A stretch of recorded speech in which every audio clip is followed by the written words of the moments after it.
nagkanda utal-utal sa kakasagot na hindi niya malaman kung paano i-depensa. Eventually po, sabi niya, may mali kami, hindi pinatupad. Ngayon mga kapatid, ipinatupad, binawi na naman. There is something mga kapatid. Kasi kung totoong ito ho ay dapat, noon pa po ito ipinatupad at ipinaglaban. Pero mukha po talagang there is something. Ang tanong dito, Mr. President, kayo po in ospital ng dahil sa stress. O ito, dagdag stress ito. Kasi ho kapag naalaman nyo kung sino nasa likod nito, bago itong ating isa pong impormasyon na gusto namin ninyong malaman, maaga-aga pa lang, pero mamaya pong ating full disclosure, ika nga. Ano ba ang balita today? Tayo nakikinig nga sa mga balita, parang same. Same pa rin. Ano? May dalawang panibagong impeachment complaint kahapon na hindi Tatlo tinanggap. na. Dalawang panibago. Okay. Bukod dun sa isa na i-final ni Attorney Andre De Jesus. At ito nga po ay galing naman sa grupong Bayan at sa grupo po yung mga supporters ni VP Sara, yung kabila. Pero parehong hindi po ito tinanggap ng Office of the Secretary General dahil lang sinasabi, wala daw doon ang SecGen. Nasa Taiwan kasi para tumanggap ng isang award. So ang sinasabi dun sa opisina, kailangan nandoon siya. Pero ang sinasabi ng dalawang grupo na naghain itong impeachment na hindi tinanggap nga po ng SecGen, wala naman yun sa rules. Okay. Wala namang sinasabi na dapat nandyan physically ang SecGen. sige, so ano ang binubungan nito ngayon? Di ngayon, nalilito ang mga tao, ano daw ba talaga ang rules? At isa pa, parang nagdududa. Okay. Naku, parang tinetechnical nyo kami Parang ayaw nyo talagang tanggapin yung mga impeachment Parang ganon. Alam niyo mga kapatid, sorry po sa ating mga tagapakinig baka ang sasabihin nila, wala na bang ibang balita? Ito nga po, dito ho tayo nalulugmok sa mga balitang Magandang balita. sa mga balitang politikal. Parang dito ho tayo nababaon Sinabi mo. Ano pa nga ho ba? Pero sa gitna po ng lahat ng ito ho yung mga balita rin na dapat natin tutukan. Kasi after all, lahat po tayo dito ay apektado. Ang ating po lamang nga dito, sana sa ibang mga individual o opisyal ng gobyerno, huwag na ho itong gawing pang komplikado. Ang ilang mga bagay na simple na magbibigay po ng marami na namang pagdududa sa ilan. Halimbawa, itong ang impeachment po na binabanggit ni Baby Girl. Mga kapatid, ako naniniwala po ako na wala namang question doon sa pagbiyahe, yung timing ng pagbiyahe ni Secgen Garafil. Na ito ho ay matagal na ho naka-schedule. Okay po tayo, naniniwala ako doon. No question. Pero ba't mo naman kinakailangan pang gawing komplikado? Ang napakasimpleng ministerial na bagay, kaya tuloy ngayon ang iba nagdududa na kesyo talaga may planted na impeachment complaint, kesyo hindi pagbibigyan ito, kesyo sinasadya ito. Sa napakasimpleng bagay, di po ba? Ano ba sinasaad ng ating saligang batas? Ano ba elemento nung pong paghahain ng impeachment? Dalawa lang naman yan. Di ba? Una, ang sino mang mamamayan. Tama? Ay maaaring maghain ng impeachment complaint sa sino man pong impeachable official. At yung complaint na yan dapat endorsed ng isang miyembro ng Kamara de Representante. At yan po ay kinakailangan po maihain nga sa Kamara de Representante. Wala po doon nakalagay na SecGen na provision. Doon sa House Rules meron. Pero sa House Rules, sinasabi po naman din, Office of the Secretary General. Ganun po kasimple ito. Hindi na po ito komplikado pa. Ano ba naman tanggapin nyo yung complaint? Receipt, tapos ang boxing. And sabihin ninyo, sige, hintayin namin si SecGen pag Monday, ano disposition dito? Kung ito ba ay agad na itatransmit sa Office of the Speaker, nang sa ganun po, maisabay na yan sa isa na nauna o kaya po naman kung anong kanilang disposisyon. Tsaka tayo magduda na kapag hindi inaksyon ng dalawa at inuna ng referral yung unang complaint. Di ngayon pong weekend may pag-uusapan kami. Nakita ho ninyo, di ba?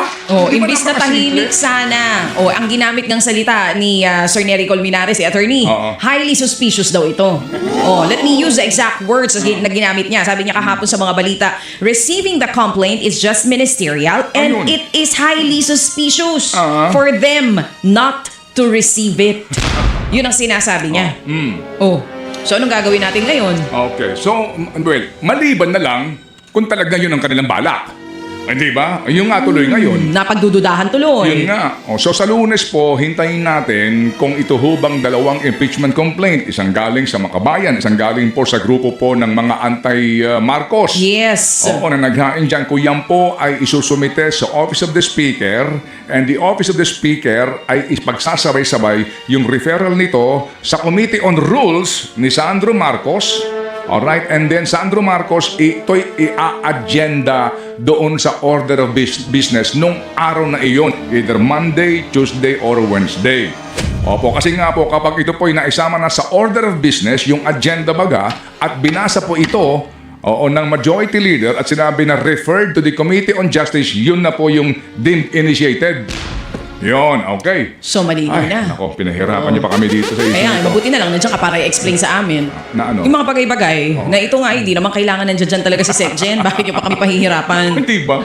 Oh, Kayo talaga. Kasi kung Okay. sinasabi din na, yun nga pinagtataka Okay. ko eh. Well, may komento na rin naman ng palasyo dito. Ang sinasabi nga nila, ipinagsasawalang bahala nila itong yung mga panibagong mga Okay. impeachment. Okay. O yun naman, dahil wala naman daw talaga mga matibay na ebidensya dun sa grounds na gagamitin nila. Ayun naman pala. okay, sige.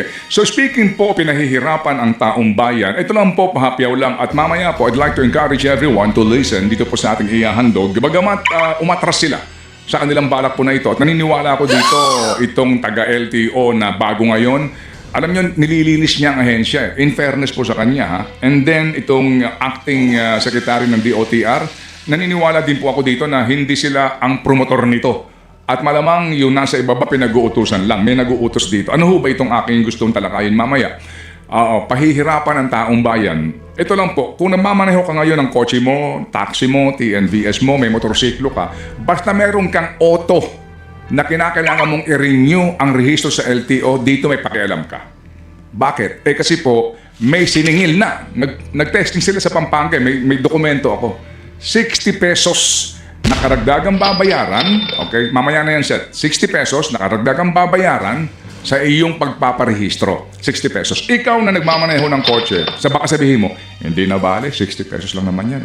Maliit. Ikaw na may Okay motorsiklo, hindi na bale. Iisipin mo, maliit lang naman. 60 pesos Sige lang na, naman okay yan. na yan. Dati po, Oo. 40 lang yan, ha? Oo. Ginawang 60. Okay, ngayon, anong pakialam natin dito? Sige, so 60 pesos ang singil sa bawat renewal ng rehistro.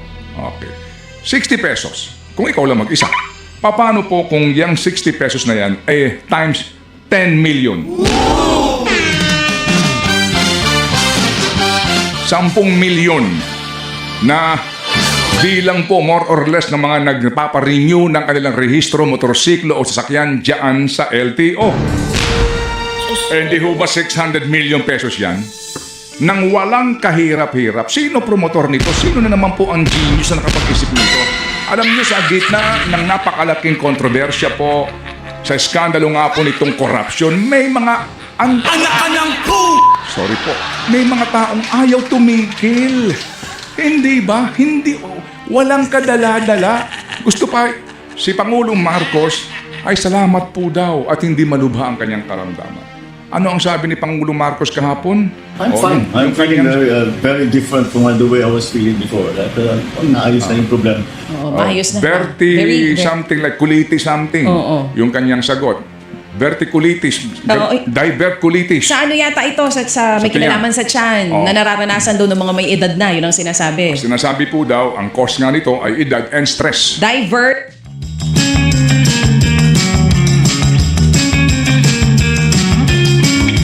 Salamat po, Mr. President, at kayo po ay hindi ho naman malubha. Kulitis. Diverculitis. Sa ano yata ito? Sa may tiyan. kinalaman sa tiyan Oo. na nararanasan daw ng mga may edad na. Yun ang sinasabi. Sinasabi po daw, ang cause nga nito ay edad and stress. Diverticulitis. Yes, opo. May Diverticulitis. portion ng kanya pong intestine na sumasakit. Well, salamat po, Mr. President, at kayo po ay hindi ho naman malubhayan at kayo po ay na-discharge siya daw sa ospital. Okay. Sige, Alabas so, na. thank you. Salamat po. Pero sabi niya, ang isa sa mga dahilan, stress. Tama. Mr. President, sana nanonood ho kayo ngayon. Ito panibagong stress to. Kapag ito sumabog, stress ito. Kapag ito talagang sinuyod mo kung sino ang pinagmumulan nitong racket na ito, may stress ka. May stress ka. Opo. Kasi mga mamaya papaliwanag ko kung ba't naging racket ito, ha. Kasi kung ito'y maayos, hindi nila i-atras yan. Ipaglalaban, hindi Inatras na po nila. In fairness, naglabas na po ng memorandum. Meron akong kopya ng memorandum na inilabas nila to implement. Alright. Ngayon may nagreklamo doon sa naturang opisina, pinaabot sa atin, and then atin pong diniscuss nung isang araw, pahapyaw lang. So ngayon po, nag-issue na memorandum, pinahihinto. Nakita nyo na. And then, sinabi daw, medyo pag-aaralan pa, etc. Pero mamaya, ipapaliwanag po sa inyo kung gaano po, kaswitik itong mga taong ito. Walang kahirap-hirap. Diba? Walang kahirap-hirap. Kikita sila ng daan-daang milyong piso. Mabuti kung may pakinabang ang taong bayan, hindi po eh. Dagdag lang na bayarin at dagdag lang po na layer dito po sa ating pagpaparenew ng rehistro. Opo mga kapatid, mamaya po yan, abangan po ninyo.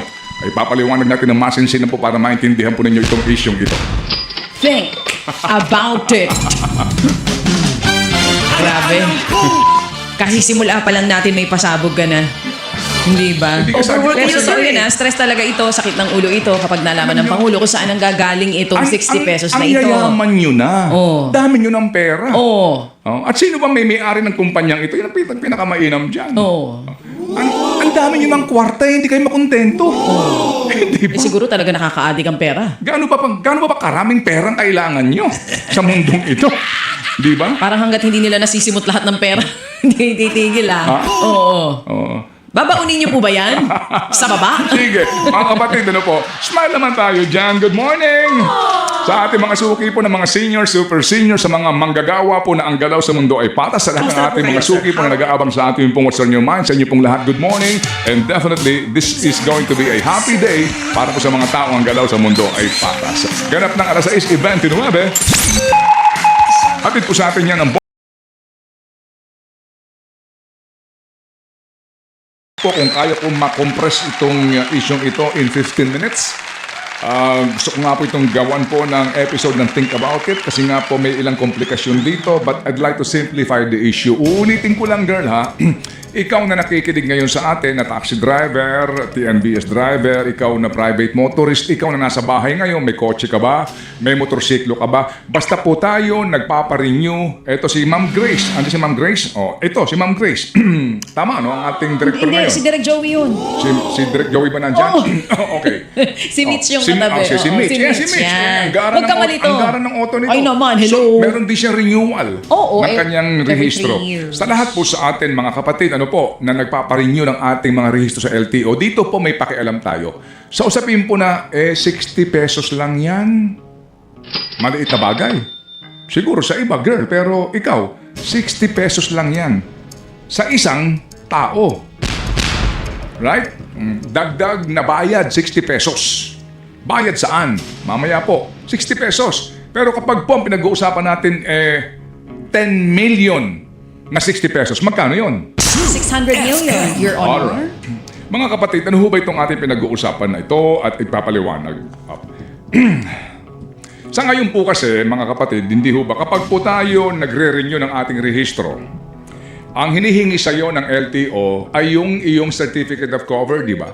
Certificate of cover sa ating insurance, yung TPL baga, obligado ka. Kasi nga obligado ka na dapat yung auto mo ay naka-insure para doon sa kung sakasakaling makadisgrasya ka, third party liability. Yan pong certificate of cover na yan, mga kapatid, ay meron pong kanya-kanya ng tinatawag na authentication code sa bawat certificate of cover. So kumbaga mga kapatid, meron na po itong existing na interface. Insurance Commission, Philippine Insurer and Reinsurer Association at yung LTO, LTMS. Yan po ang kasalukuyang setup natin. Okay, pero bago yan, kung inyo pong maaalala, nung panahon po ni Vigor Mendoza dyan sa LTO, meron siyang nilabas na memorandum. Ito po ay may petsa ng June 2, 2025. Naka-address po ito sa lahat ng regional directors, assistant directors, etc. para po sa sinasabing digitalization of services and processes in the LTO. Bottom line dito, mga kapatid, meron po silang gustong ipatupad na umano ay verification sa mga binabayaran pong policy ng mga motorista sa insurance sa pamamagitan po ng isang kumpanya na ang tawag po dito ay Development Bank of the Philippines Data Center Incorporated, DBP-DCI. Okay. Ito po mga kapatid, nung mag-guest sa amin, itong si Secretary Vince Dizon na DOTR that time, naalala mo girl, tinanong ko siya tungkol dito sa memorandum na ito na gustong ipatupad ni Vigor Mendoza. Ang sagot ni Vince, hindi niya daw alam yan at aalamin niya. Nung tumawag kami sa kanya ulit, sabi po ni Vince Dizon, hindi na po daw ito ipatutupad kasi nga po, una, hindi niya alam at mukha pong hindi nga naman dapat nang ipatupad. Si Vigor Mendoza po nung aming mga kapanayam, nagkakanda utal-utal sa pagsagot. Andi diyan ka, girl. Yes, I was here. Oo. Hindi niya humalaman kung paano dedepensahan ito at inamin niya. Yes, Manong Ted, yes, we will consult first, etc., etc. Pahihinto po namin. So sabi ko nga sa kanya, so another case of implement now, consult later. Inamin niya. So natigil po ito. Nahinto doon. Oo. Kasi nga po, ito mga kapatid ay lumalabas na dagdag layer babayaran ng bawat motorista. So nahinto po ito mga kapatid. Nahinto, hindi natuloy. Ngayon, ito pong bagong LTO Assistant Secretary na si Ginoong Marcos Lacanilaw, klaruhin ko lang ito ho lang naman ikutob ko. Sa akin po, hindi ito pagkukusa ni Ginoong Lacanilaw. Ito po malamang ay iniuutos lang din sa kanya. Yan po ang kutob ko dito. Kasi ultimo yung kanyang memorandum, yung wordings nito at yung memorandum ng wordings nitong si Vigor, parehong-pareho. Opo. Ito ho yung in line with the directive ng DOTR. Okay? Yan din po ang laman ng kanyang memorandum, in line with the directive of DOTR. Tanungin mo si Secretary Lopez kung alam ito. Ako, duda ko po dito sasabihin niya, hindi ko rin alam yan. Ito pong memorandum na ito. Ano pong sinasabi na naman po sa memorandum ni Marcos Lacanilaw? Ang sabi niya, ito po yung naka-address sa Region 3 Director at sa mga assistant directors, etc. Okay, ang sinasabi po dito, parehong-pareho. Ang sabi po nila na magpatupad tayo without delay nitong proof of concept at implementation po ng online insurance certification validation process. Ang mithiin daw po, ensure the accuracy, completeness, and timeliness of motor vehicle information as per record in the LTO digital system. Prevent fraudulent submissions, misrepresentations, etc., etc. Meaning, ang kanila pong pananggalang dito ay yung po na naman daw na digitalization, yung automation para mawalan po ng fraud. Ano ba ang pinag-uusapang fraud dito? Dati-rati po, nung hindi pa ito automated, wala pa pong interconnection, ang mga nagpaparehistro po sa LTO nagre-renew, meron kang certificate of cover, either fake o kaya po naman ay ginamit na po sa ibang sasakyan, ginagamit ulit. Fraudulent. Tama? Kasi nga po, hindi ka automated Wala kang kaalaman yung tumatanggap doon sa nag-issue po ng certificate of cover at insurance commission.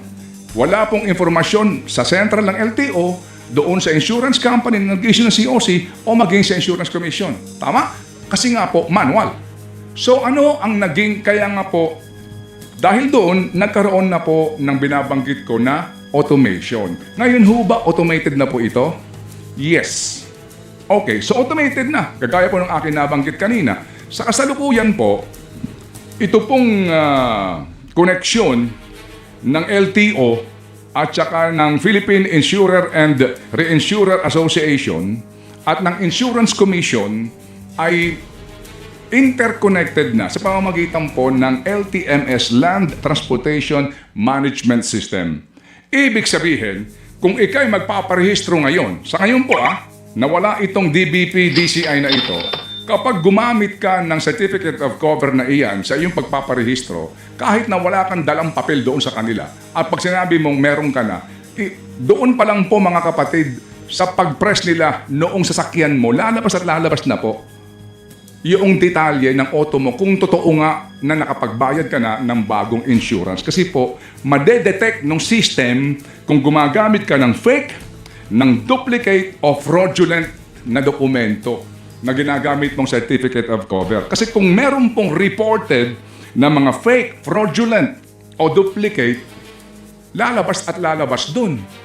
Mag-aalarma dun, titimbre dun. Kasi kung ang katwiran dito po ng LTO ay laganap ito, saan, kailan, at sino? Hindi po ba? Kasi ngayon mga kapatid, ang gustong mangyari at ipinatupad nila sa ilang region, ang sinasabi nila, pilot daw po ito. So kumbaga, gagaya po dati, testing the water sila. May magreklamo na naman kaya? Mag-iingay na naman kaya dito si Ted Filon? Meron kaya na naman pong aalma dito? Aba, nag-pilot sila, may bayad na kaagad. Kasi kung pilot, wala pang bayad. Testing pa lang eh. Anong patunay ko? Meron akong ebidensya mamaya ilalabas dito na meron na pong mga nagbayad, 60 pesos. Dahil nga mga kapatid, ano po, na ito po ngayon automated na. Oo. Lalabas po at lalabas ang fraudulent, ang peke dito po sa interface na ito. Ano ang purpose ngayon ng DBP DCI na ito? Insurance Certificate Validation daw. Magbabayad ka ng 60 pesos para po sa isang certificate na ibibigay sa iyo ng insurance agent na pupuntahan mo. Yung certificate na yan ay Certificate of Validation na nagsasabi na ikaw nagbayad na ng iyong insurance policy.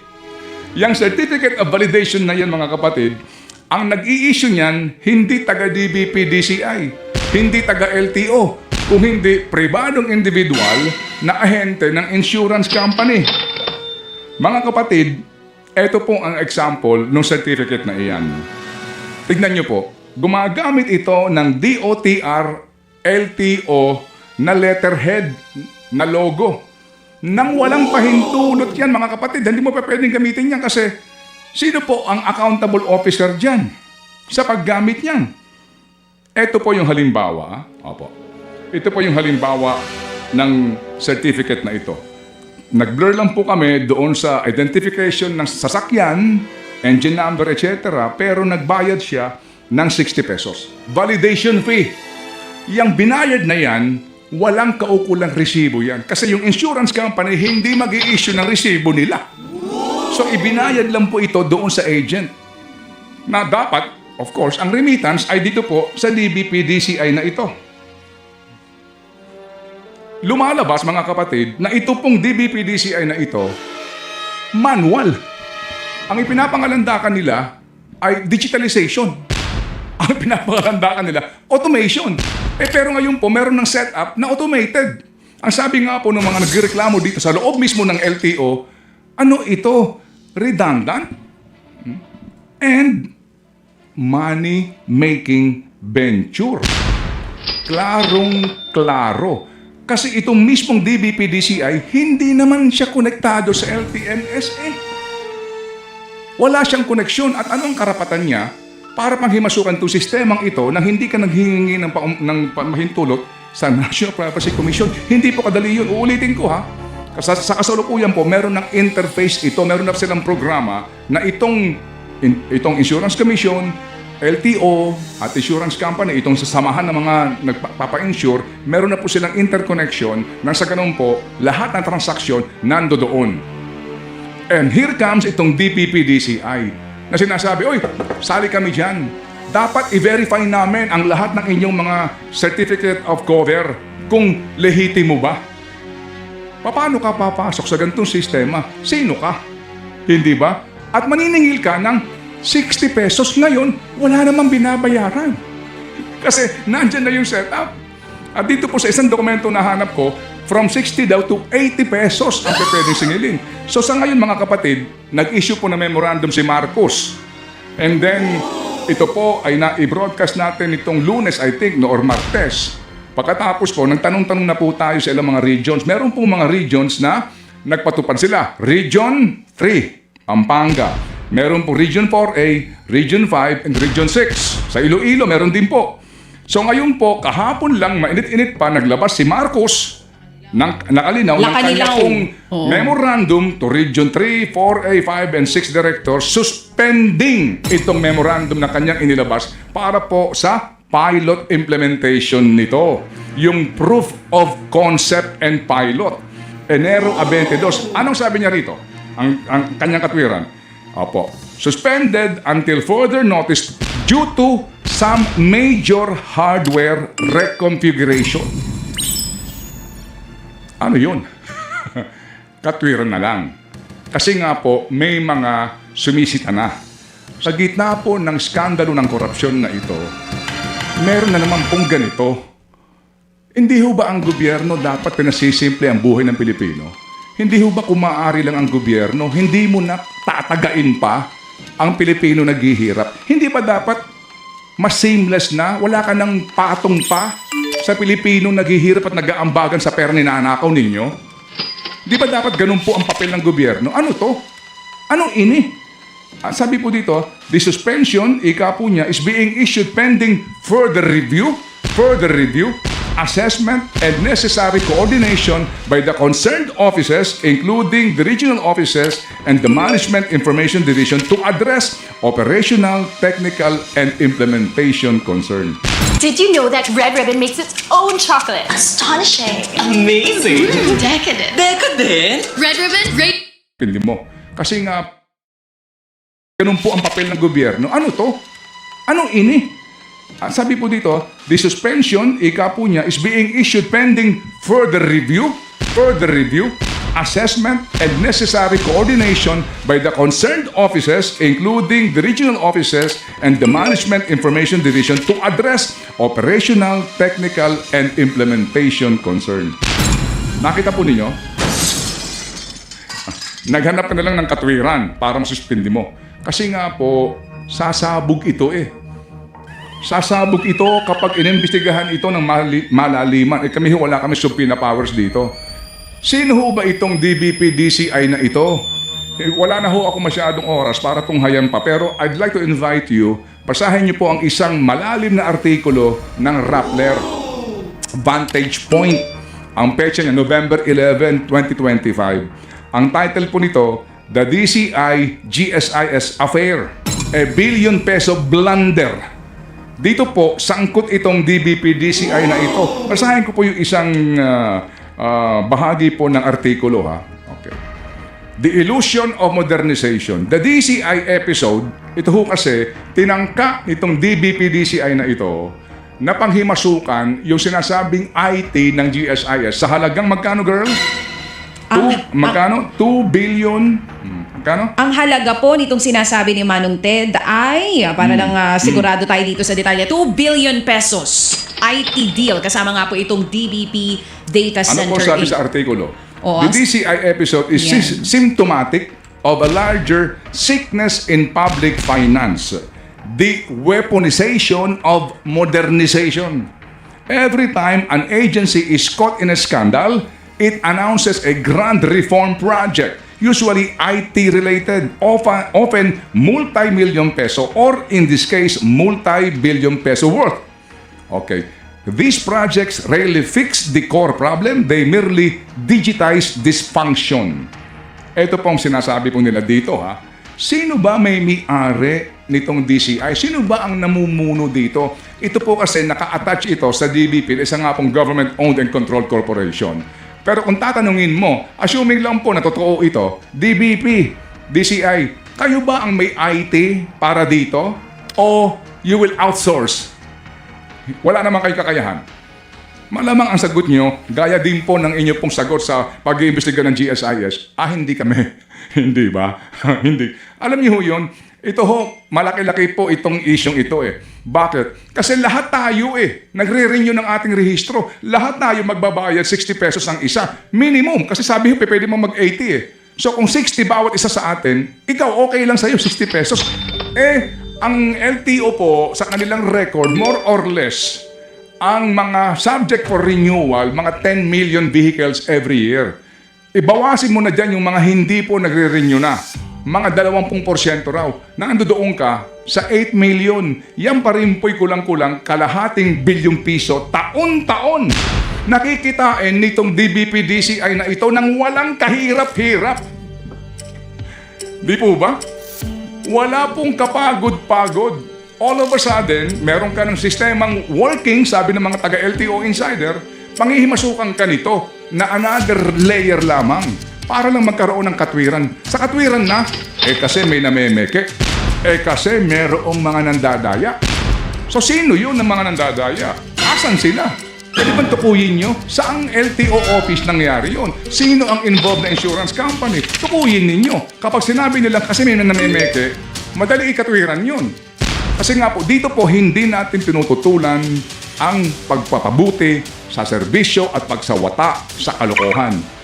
Pero, ang ating katanungan, kung may kalokohan, Ano yung kalokohan na iyon? Sino ang may gawa nun? O ito ang kalokohan na ipinapasok sa existing ng sistema? Mga kapatid, pag-isipan nyo ha. Kasi po, again, the fact na nung unang panahon ni Vigor, tinangka niyang ipatupad. Nagkanda utal-utal sa kakasagot na hindi niya malaman kung paano i-depensa. Eventually po, sabi niya, may mali kami, hindi pinatupad. Ngayon mga kapatid, ipinatupad, binawi na naman. There is something mga kapatid.